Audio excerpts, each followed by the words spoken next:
internationally acclaimed On Stage with Winford Williams. At a new time, Saturdays at 8 p.m. on CVM TV. So much more than entertainment. Let's delve deep into the issues. We'll take you beneath the surface. Greetings and salutations. My name is Orville Higgins and it's another edition of Fan Central. Talking to the people at the heart of the top sporting stories. Hear from your favorite sportsmen and women and the administrators who work tirelessly to make it all happen. It's live sports talk. I've written an entire article. Yeah. Looking at all the major issues every Tuesday at 9 p.m. It's Fan Central.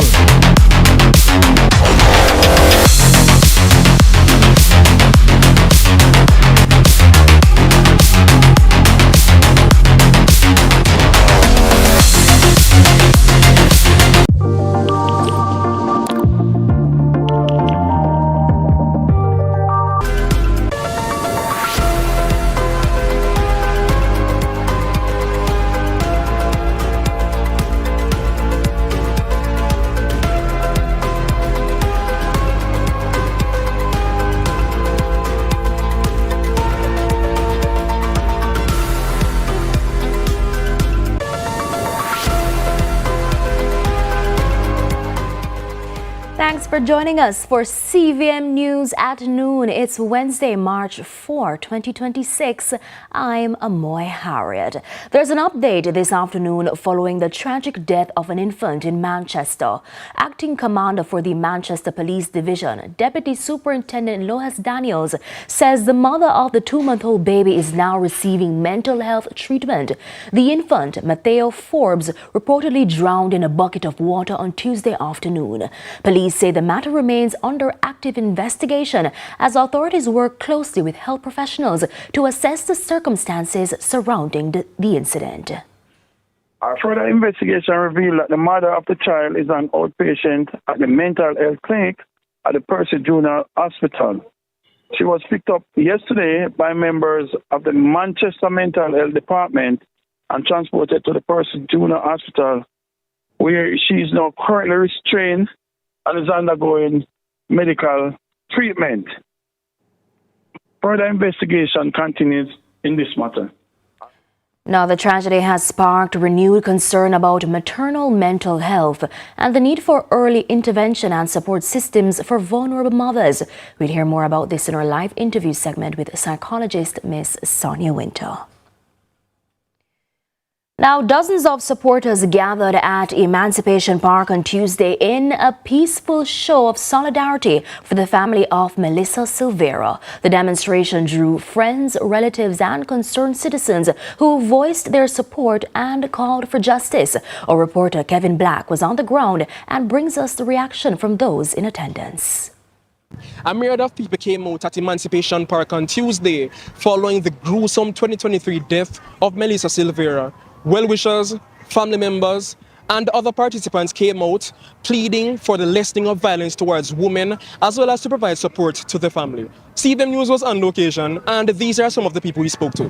Well, as a concerned Jamaican citizen, I heard about the protests and I decided that it's time I came out and let my voice be heard because it's an important issue that faces a lot of the women and the children in the society. And so we're not going to have it. There is no way that we can go from chemistry class and the canteen and chatting and sitting on the ground in our immaculate uniforms and then moving to one of us is horrifically killed. For Melissa Silvera, which is my best friend, and it's because of as everybody knows, that her husband killed her. And so we're here protesting that provocation is no justification. Now, in the ongoing Clansman gang trial, the prosecution's 13th witness detailed how a now deceased suspect gave a statement outlining an alleged plan to rob the Crossroads post office in 2018 before facing sharp questions from the defense about why he was never charged despite what could be viewed as a confession. Carla Ramdeen was in court and files this report. And we will attempt to get back to that story later on. We move on now to other news. Police in Manchester have seized dozens of gallons of stolen low-sulfur diesel, dealing a blow to the illegal trade. 3 vehicles were also seized during an early morning operation on Tuesday near Porus. The operation was carried out in partnership with a mining company's security team after suspicious activity was detected on a haul road close to a mining site. 30 containers filled with stolen diesel and 13 empty containers were recovered after occupants of a vehicle fled on seeing security personnel. Now, police from the Mandeville and Porus divisions later joined the search, uncovering 2 additional vehicles in the area. Investigators say the diesel was siphoned from heavy-duty equipment at the mining site. All 3 vehicles and a total of 43 containers were seized as investigations continue. Deputy Superintendent Valdin Amos, acting operations officer in Manchester, says the seizure comes as a result of ongoing police efforts across the parish, including along haulage routes where incidents of predial larceny have been rising. What you're seeing is a result of sustained police operational activities within the Manchester Police Division, and including the haulage routes used by our backside companies. Our intelligence indicates that these routes are being traversed by criminals involved in the larceny of oil from the backside companies and the theft of livestock from our farmers. These targeted operations are therefore designed to disrupt these movements, deter further criminal activities, and protect our national assets and the livelihood of our farming communities. Now let's go back to that report from Carla Ramdeen with the latest in the ongoing Clansman gang trial. The prosecution's 13th witness, who was a member of CTOC assigned to the Stolen Vehicle Investigations Unit in 2018, gave evidence about her role in a September 2018 planned operation at Crossroads Post Office, where 3 men were apprehended and taken into custody. The witness told the court she was part of the covert team dressed in plain clothes. She said she was in the vehicle that escorted the men to CTOC, where they were placed in an open concept area, typically used for interviews. She testified that on October 2, 2018, she received instructions from the commanding officer to interview Jermaine Blake, one of the suspects who is now deceased. The officer told the court that no threats or coercion were used and that gave the statement voluntarily. She added that after it was signed, she handed both Blake and the statement over to her commanding officer. Blake's statement was then read into evidence. In it, he said he received a call from a man who CVM News will call Gene, who told him he had a quote program in quote to set up. The man allegedly said he had been planning for 2 years to rob a mail van believed to be carrying millions of dollars. He reportedly told Blake that 2 men from Portmore would assist. Blake said he later spoke to a man who CVM News will call John, who suggested they, quote, check it out. Blake stated that he and John traveled from St. Anne's Bay, picked up the 2 men in Portmore, and later met Jean downtown. According to the statement, they went to Crossroads to observe and, quote, map out the post office. The following morning, they again picked up the men from Portmore and returned to the area. The plan, Blake said, was for the Portmore men to enter the post office, restrain the necessary individuals, and carry out the robbery after the location had been assessed. But the plan was allegedly interrupted when Jean spotted a police officer he knew. The witness told the court that after taking the statement, she did not see Blake again. The witness was then cross-examined by attorney-at-law Paul Gentles, who is representing the accused Michael Walmond, who was charged for the attempted robbery of the Crossroad Post Office in 2018. The witness faced pointed questions about the handling of Jermaine Blake's statement and the decision taken after it was recorded. Defense counsel suggested that Blake's statement amounted to a confession to a conspiracy to rob the Crossroads Post Office, but the witness noted it can be perceived as a confession. Counsel pressed further. Gentles asked if, after receiving what could be viewed as a confession, if the witness could have arrested and charged Blake with conspiracy. The witness told the court that based on the powers vested in her, she could have. The defense then asked if the accused Michael Walmond was held at Crossroads on the day of the incident, but the witness said she could not recall that name.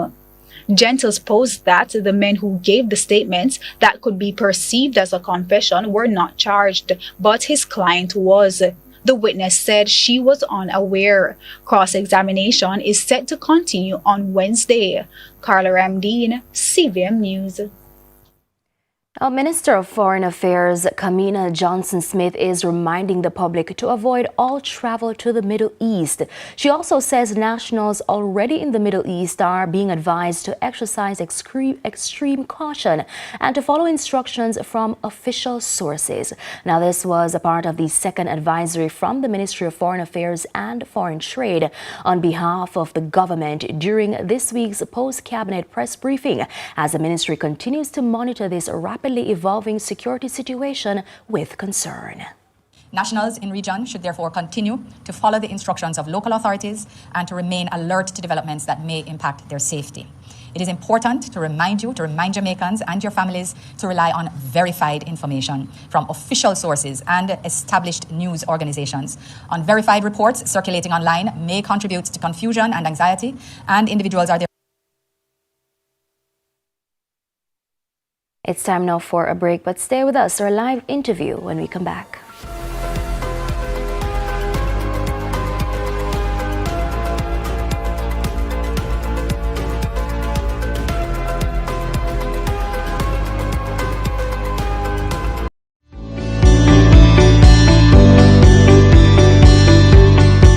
Hi, I'm Landy. Welcome to NLA Connect, the National Land Agency's customer engagement platform. NLA Connect is a simple, user-friendly platform designed to help you share your feedback, get support, and updates about land-related matters. Available 24/7, NLA Connect allows you to share suggestions, comments, and commendations, submit queries and report issues, attach files with your requests, track requests and get real-time status updates, connect with NLA client engagement officers, and provide feedback on the service received via the platform. We're making it easier for you to connect with us. You can access NLA Connect via our website, using the kiosk at any of our offices, or scanning the QR code displayed at our locations. Need any help along the way? Check out our FAQs section. It has all the answers you need in one location. NLA Connect, your voice, our priority.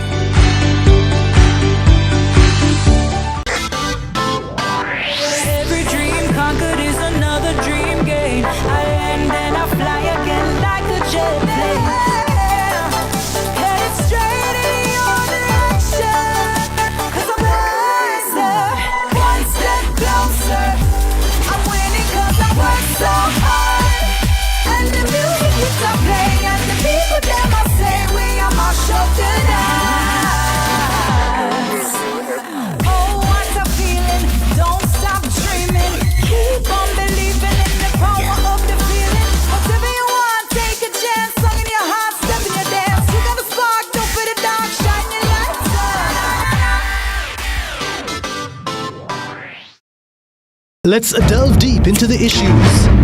We'll take you beneath the surface. Greetings and salutations. My name is Orvin Higgins, and it's another edition of Fan Central. Talking to the people at the heart of the top sporting stories. Hear from your favorite sportsmen and women and the administrators who work tirelessly to make it all happen. It's a live sports talk. I've written an entire article. Yeah. Looking at all the major issues every Tuesday at 9 p.m. It's Fan Central.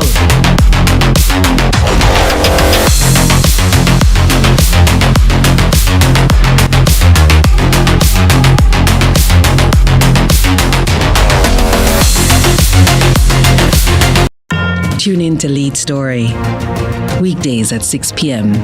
Hosted by Jody Ann Quarry. Brought to you by Horizon, a new loan product from Access Financial Services.